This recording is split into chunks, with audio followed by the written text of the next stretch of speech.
This is what leg day looks like for a man on a mission to build strength and flexibility at the same time.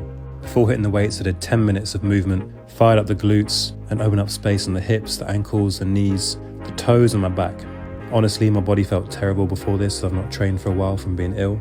But just 10 minutes of movements and one big crack of the spine doing this beautiful movement, I was good to go. I started with 2 focused exercises to open up my back and shoulders, because then I was getting into the heavy front squats. Haven't done these in a while, worked up the weight, 80 felt alright, went up to 100 for a working set and it did not feel good. Younger me would have persevered with that weight, but a wise Rory dropped the weight by 10 kilos and did my working sets on 90. Superset that with some elevated Romanian deadlifts.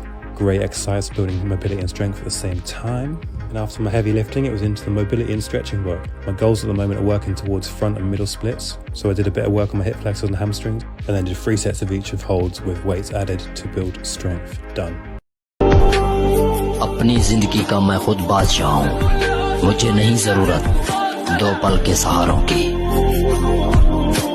Having a huge upper back is one of the most important muscle groups to train if you're trying to achieve aesthetics. So these are the only 3 exercises I think you'll ever need to do to achieve this. Alright, first exercise has got to be me fueling myself with the most tasty pre-workout disorder by Faction Labs, found at Elite Subs, code CHEM10 for a cheeky discount. The chest supported T-bar row. If you haven't already added this into your back training, then you are missing out on gains. Make sure to glue yourself to the chest pad and let your shoulders roll over. A substitute if you don't have this machine is the chest supported dumbbell row. Just make sure to have your elbows flared out. After that, we need to perform a low to high rowing movement. My gym has this low row machine which lets us do this. Make sure to slightly flare out your elbows, glue yourself to the pad and bring your arms back as much as you can. 1 second hold, your traps should be on fire. Now of course we can't forget about the rear delts. We'll be doing the reverse cable fly. Key with this exercise is to loosen your shoulders and pull with your arms instead of your back.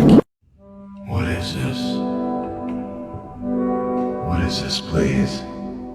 Stop trying to control everything and just let go.